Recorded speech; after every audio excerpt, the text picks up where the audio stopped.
Good morning, everybody. My name is Peggy. Today, we light our chalice as a symbol of gratitude as we celebrate the abundance of our lives together. In this sanctuary, we harvest bushels of strength for one another and offer our crop with the hands of compassion and generosity. In the authentic and gentle manner of our connections, we cultivate a simple sweetness to brighten our spirits. May we be grateful for the ways we nourish and uplift each other, for it is in sharing of this hallowed time together that sustains us. Amen. Very nice, Peggy. Thank you.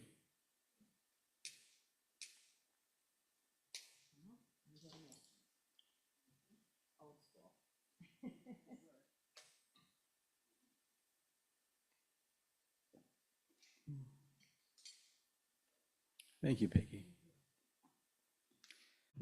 Yes, I take full responsibility for that goofy song. That is a song I love because aside from being a great song by a great band and that features accordion in it, it's a song that's always spoken to me. It reminds me in a lighthearted way of the importance of standing up for what I believe in every moment of my life, even when it's awkward or scary or when I think it doesn't really matter, because it always matters. Since the election last fall, there's been so much sadness, fear, and anger among most people I know. At some point, I recognized that I was going through the stages of grief. First came denial. This cannot be real. This soon morphed into deep sadness for our country, which still lingers. Anger soon followed, which was enormous at first, but now it's just a steady simmering beneath the surface. While we might feel like giving up, it can't be done, because we know that people's lives are in the balance and they can't give up because they're being personally targeted. I'm thinking of immigrants, minorities, people who live in poverty, everyone in the LGBTQ plus community, especially transgender people, and women whose health, safety, reproductive rights, and bodily security are being threatened. I mean, that's me. That's half of us in this room. Social justice organizations all over our country are deep in the fight to maintain human rights, equity, and democracy for all of us. Our Social Justice Committee is committed to being a part of this fight. It's inspiring to be a part of this committee with its 20 creative and passionate members, an amazing number when you consider the size of Buff. Every member is deeply committed to diversity, justice, and human rights, and most are involved in various efforts and organizations dedicated to these ideals. At our November meeting, we shared our grief and concern about the future of our country. But while we felt a lot of emotions, sad, betrayed, angry, and frustrated, we also were determined to lift each other up and renew our belief in the power of kindness and activism. As one of our members, Christopher Bartlett, sitting right over there, said, people will be enduring sanctioned hatred. Our job is to help provide safe spaces and to find and support mutual aid networks and advocacy for them. At our January meeting, just before the inauguration, we felt energized and activated, determined to tackle the work at hand. We developed our priorities for our committee and what we wanted to focus most closely on this year, based on concern for those we feel are most threatened in our new political reality. First, immigration rights. Second, LGBTQ plus rights. Third, voting rights. And fourth, reproductive rights. Our plan of action includes writing and calling our legislators on a regular basis to let them know what we think about important issues. So we've created a contact list. It's in a packet that I set out around the room, and hopefully there wasn't enough for everyone, but hopefully Leanne will include that in the announce. And that was compiled by Ann Reed. Thank you, Ann. It will also be available online so everyone in our fellowship can use it. Second, we want to maintain close ties with Berrien Immigration Solidarity Network to help with their efforts on behalf of immigrants. They're very active in our community and doing a lot of important work. Third, we're maintaining close ties with the Out Center to stay aware of what's happening there and how we can help. Fourth, staying well informed about the changes happening under the new administration and being prepared to become involved in different issues as needs arise. Fifth, attending events and actions in the community, such as the Michigan Black Summit, which is on the reverse under the announcements. It tells you all about it. That's this coming Friday and Saturday. And I'm going to go on Friday. I hope some of you will also attend. We can go together, maybe. And last, we really talked about the importance of taking care of ourselves and keeping our spirits up. To that end, we created the mantras that are also in the packet I gave out. On the reverse is an inspiring poem by Maya Angelou that Julia Ryan brought to us and shared at a past service. And then I also just added a piece by Rebecca Solnit that I saw recently. It's very encouraging for the times we're in. I'm finding it's important to find encouragement where we can, given that so much of the news primarily presents the most discouraging information possible. We also feel it's important for our committee to keep the fellowship informed on what we're doing and how they can be a part of it. To help with this, we've created a special section in the weekly Buff Announce for Social Justice News. You might have noticed the extremely cool graphic that Leanne created for this. It's very exciting. We're also planning a film series, which was Anne Reed's idea, to show movies on social justice-related themes and spark discussion. You know, while it's not always possible to lead a big rebellion or start a movement, it's always possible to be part of small, everyday rebellions, like letting your friend know you won't be hanging out with their racist friend and calling out that racist friend. Some examples from people in our committee of things they've done. Peter Tortorello met a young LGBTQ person who was having problems at school, and he was able to connect that person with the Out Center for Advocacy and Support. Charles and Dorothy Long were founders of the Out Center and a PFLAG branch in our community. Vicki Dwyer has volunteered to help immigrants with paperwork at the library. Celia Barnes organized our committee to bake cookies for an immigrant lunch, an advocacy meeting hosted by Berrien Immigration Solidarity Network before the inauguration. Celia Clark Gilpin and Diane Gibbons are attending immigrant solidarity meetings and organizing our efforts to raise money for some of their emergency initiatives that we'll keep the fellowship informed about. The bottom line is that there's never been a more important time to stand up for what we believe in, to act on our values, and to create, in Gloria Steinem's words, outrageous acts and everyday rebellions in every way we can. Thanks.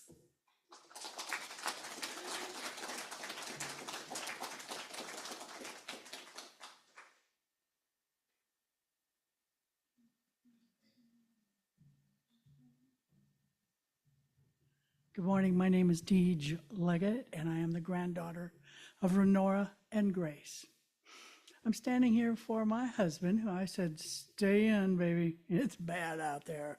I mean, I went sailing right through a stop sign. I'm glad I told him that. He said, I was hoping you were going to tell me that.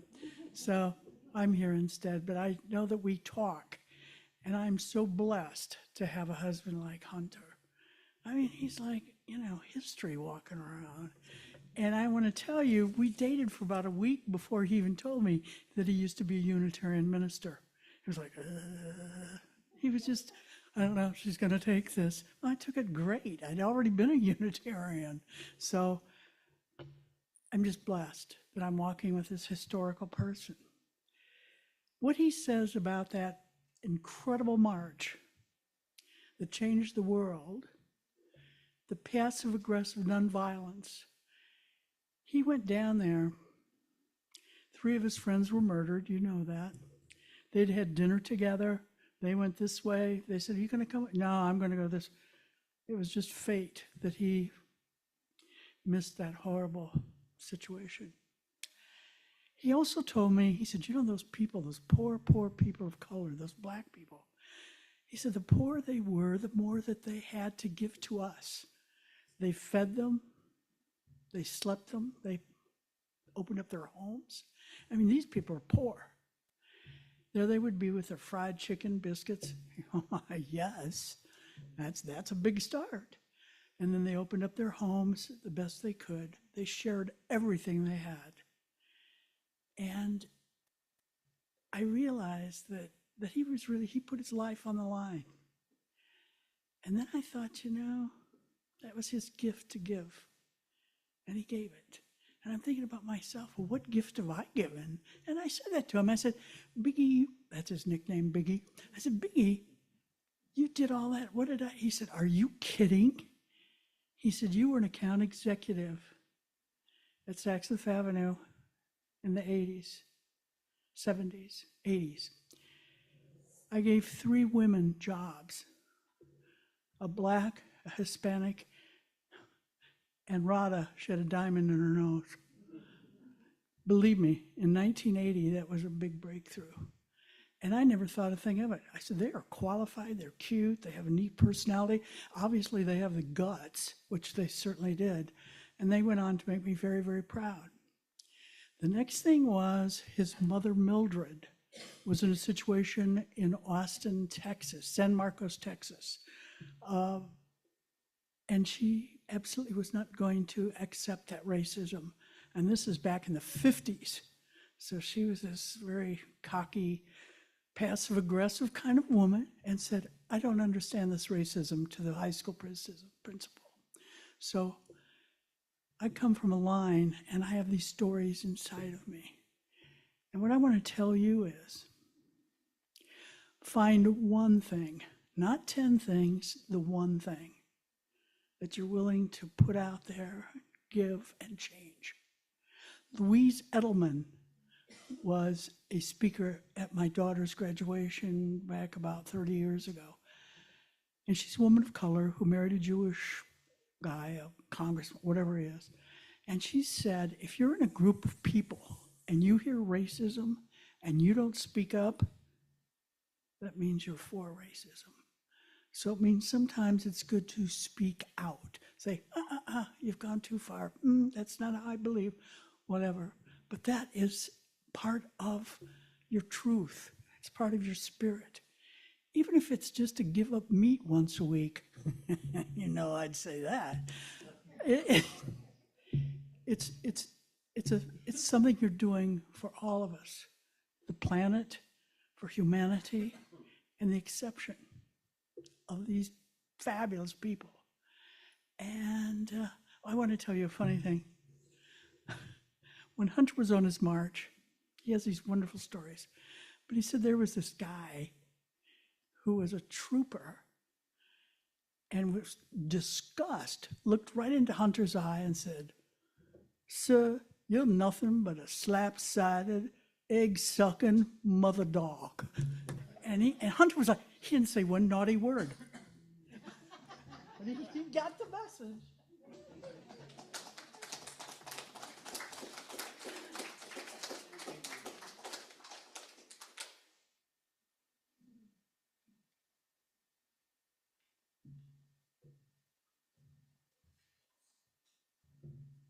Yeah, thank you, Deej. That was marvelous. And Lori, so proud of you guys for what you're doing over there on the Social Justice Committee, which strangely grew to be the largest committee probably in the history of this church. And in fact, I think there are more people on the Social Justice Committee than there actually were people here 12 years ago. So it's the committee that everybody wants to be on. And for a small fee? No. You can get on for free. So the title of my very short message today is how to join the resistance without losing your soul, because that's the problem. We want to get involved in the fight, but then we lose ourselves. We lose our spiritual grounding in the process of doing it. I had to the other day pry the controller out of my wife's hands and say, no more MSNBC for you today, because she really has it on about 20 hours a day. So, okay. So, something from the 8th chapter of Mark. What does it profit a person if they gain the whole world but lose their soul? So I've told the story before, but it is worth telling again. And I use the word excrement in it, but that was not the way it came to me. So just so you know. In 2016, I was in my brother's trucking company office, and my brother is very conservative. I was telling him how proud I was of him for not voting for a certain president-elect, at which point an employee of my brother's named Tiny jumped up from his desk and stormed into my brother's office. He angrily pointed his finger at me and yelled, "You are full of excrement. You are just full of excrement. No Democrat has any honor." Then Tiny stormed back to his desk. I asked my brother if Tiny had a gun in his desk, and My brother assured me he did not. Anyway, I bring up Tanny because in many conversations with fellow liberals, people like myself, I noticed a similar pattern. There is a lot of hating going on. There seems to be a deep well of outrage directed at certain politicians, certain figures in the news. Now, let me be clear. It is right and good to be passionate about justice, to care deeply about the direction of our country. But when that passion turns to hate, when our thoughts become consumed with the wrongdoing of others, we make a serious spiritual error. That error is this: we lose communion with our own souls. We cease to be nourished by that deep inner wellspring of life, the source of our creativity, our love, and our courage. Instead of drawing strength from within, we become fixated on external enemies, and when that happens, we start to resemble the very forces that we oppose. The antidote is to turn inward, not in escapism, but in self-examination, to ask, what is mine to do? Where is my energy best spent? How do I stay rooted in love rather than consumed by outrage? Jesus had some really good advice for these kinds of situations. He said in his famous Sermon on the Mount, love your enemies, pray for those who persecute you, bless those who curse you. When we do these things, we are doing the work of taking responsibility for ourselves instead of dumping orphaned portions of ourselves onto the other. The world needs people who are alive to life and in full communion with their souls, and who act not from reactive anger, but can drink from the deep wellspring of soul. That is our calling, that is our challenge, and that is the path towards real and lasting change. May we walk in courage and grace. So now I have a quiz for us, and because I've been assured by several of you that one of the best ways to act as an individual is to write a letter to your congressman, to your governor. And I live in Indiana, so this is won't be familiar to you. So one of the best ways to work for social change is to write letters to government officials who actually make policy. Emails, not so good. Writing letters, very good. See if you can pick out the letter from someone who is in communion with soul and someone who is not. The letters are to the governor of Indiana, who has completely defunded Martin University, Indiana's only predominantly black institution of higher education, as part of his freedom and opportunity budget proposal. The $5 million allocation Martin University received in 2023 is now reduced to zero, alongside cuts to the College Success Program, which helped minority and first-generation students access higher education. Dear Governor Braun, congratulations on your recent electoral victory. I see that your party, the party of Richard Nixon, have once again pulled the wool over the eyes of the majority of Hoosiers. I have a bone to pick with you. What kind of a racist, bigoted moron defunds institutions and programs that are so important to the health and well-being of Hoosier children? When you were in the Senate, you supported the continued bombing of the Gaza which killed thousands of children, and now you seem to be moving your war on kids to Indiana. With the defunding of Martin's College and the College Success Program, all under the guise of freedom and opportunity. Please do Indiana a favor and retire immediately and find something commensurate with your skill set. Perhaps there's a village somewhere who has lost its idiot. Sincerely. Okay. Now we all have a letter like that in us. Dear Governor Braun, congratulations on your victory in the governor's race. I have great hope that you will serve the people of our state with compassion and intelligence, ensuring that all Hoosiers have the opportunity to thrive. Indiana faces many challenges and opportunities. I trust that your leadership will guide us towards a future that reflects our shared values of freedom and opportunity for all.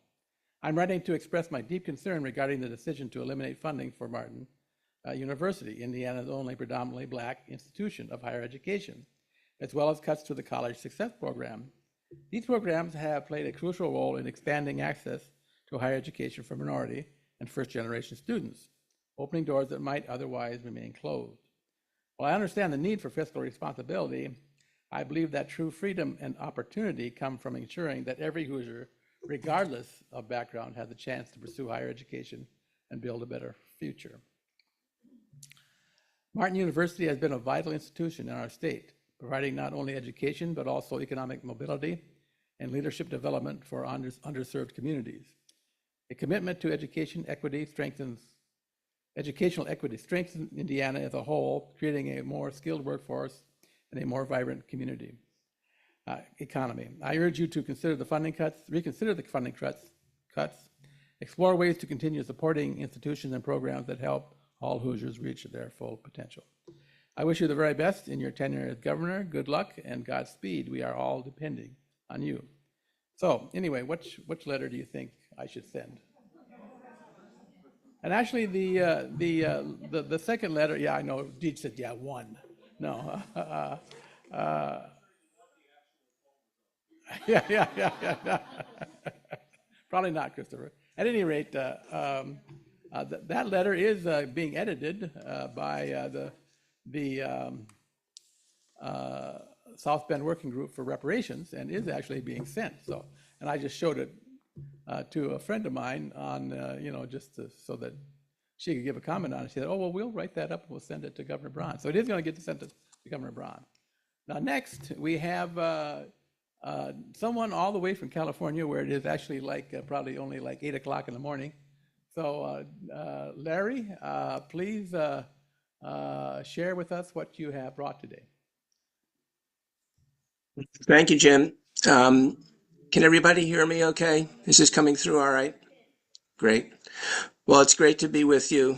Larry, you are muted. Oh, he's not muted. Okay. Yeah, Larry, hang on. Beth is working on making you hearable. Yeah. We gotcha. Thank you. It's always a joy to be with Buff, whether in person or on video. We miss you all and think of you often. I think this is a very dangerous time for all of us in our country. I think Jim's analogy to what happened in Germany is appropriate. I think this is a time when urgent action is needed. And I want to suggest a number of things that I think all of us can do and ways that we can be most effective in our actions. Number one, we need to be active. We need to do something. We can't expect this to just pass. Secondly, we need to do it together. We need to collaborate. We need to find ways to bring groups of people together to take collective actions to influence the folks who are currently in elected office, who have power to do something about what's going on. And we need to keep in mind people who will be running for office soon, 2016, 2018. But there are immediate things that we can do, and I would like to suggest a number of those. Number one, be active. Number two, collaborate with others, members of Buff, members of other organizations that you're a part of, friends, neighbors, anybody else that shares your values. One person sending a letter to a legislator is going to be an important thing to do, but not going to make a lot of difference. 1,000 people sending letters to legislators will make a difference. Help to organize collaborations between different organizations. Seems to me this is a time for religious organizations to step up, not to take partisan political positions, but to recognize the danger that our country is in and to step forward and say, this is not okay. We do not want to be an oligarchy. We do not want to be a dictatorship. We do not want to be a rerunning of Nazi Germany. We're America, we're a democracy, and we won't stand for that. Communicate your strongly held beliefs to legislators.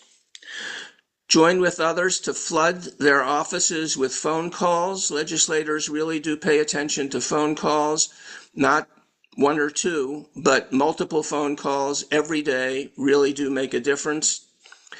Flood their mailboxes with letters. Again, multiple letters from multiple people. flood their emails with emails. Jim is right, letters are better than emails, but if the thing that you're able to do is to send an email, but send it with a lot of other people. Send a group email. Sign petitions. Again, the more signatures, the better. And in all these communications, say your name and your town. Not always necessary to give your exact address. And how sad, as I was writing this, I realized that people are going to be afraid to give their exact address because, as Jim mentioned, more than 1,000 violent individuals were summarily released from prison. It does harken back to the brown shirts in Germany. We got to be careful, but we have to be bold. So newspapers and legislators won't pay attention to something that doesn't say at least what state you live in, what county you live in, and what your town is. Write letters to the editor. Again, the more, the better. Join a letters to the editor group. We have had one in Berrien County ever since Barack Obama was running for president. We still have one. I am still involved. I will be glad to help anybody who wants to write a letter to the editor. If you have an idea of what to write, I will be glad to help you flush it out. We can communicate in the way that we're currently communicating. Again, isolated letters won't make a difference. Many letters repeatedly sent will make a difference. Help to organize and participate in marches and demonstrations, opposing things that you oppose, favoring things that you favor. Again, the more people who participate, the better. We're talking about peaceful demonstrations, but we're talking about as many people as possible. Support with donations and/or volunteer time organizations, and there are many now, who are actively resisting by initiating lawsuits. The most immediate thing that can be done is people can file lawsuits and the courts can step in. My biggest fear is that even though the courts may step in and even though the courts may say, this is not okay and you can't do this, that the person in charge of our executive branch will say, I don't care what you say. I'm in charge of the military. I can do whatever I want. The quicker we act now, the less likely that's going to happen. And then we can support people who are running for office. That's not an immediate thing we can do, but pretty soon that's going to start being something that we can do. And there will be good people running for office locally.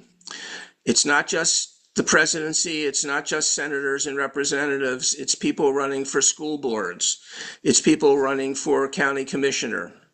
And we need to get behind people who share our values and who are opposed to the dangerous things afoot. And last, we can remind ourselves every day that we really are stronger together. We need to link arms. We need to take collective action. We've never been through quite what's happening right now, but this does remind me of what happened when Joseph McCarthy was running his evil through the Committee on Un-American Activities. There are a lot of similarities. This is more dangerous. This is worse. But resistance managed to bring down McCarthy, and I think resistance can manage to stop the dictatorship and oligarchy that people currently in power are trying to impose on us. I think if we link arms and collaborate, we can stop this from happening and get back on track in positive, loving ways. And Buffett can be and always has been in Berrien County leader in moving us forward in positive directions. And I'm confident that Buff will again do that, and we will help in any way we can. Thank you.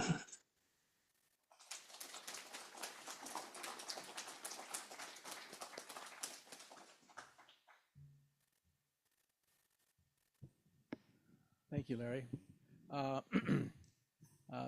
after these, after we Thank you. all go out and grab a little snack or something, I'm inviting people to come on in and we'll have a chat with Lori and Deej and our visitor from far, far away, with Larry, and hopefully Sandy will join you too, Larry. I think she already has, so that's great. At any rate, let's continue with our final hymn.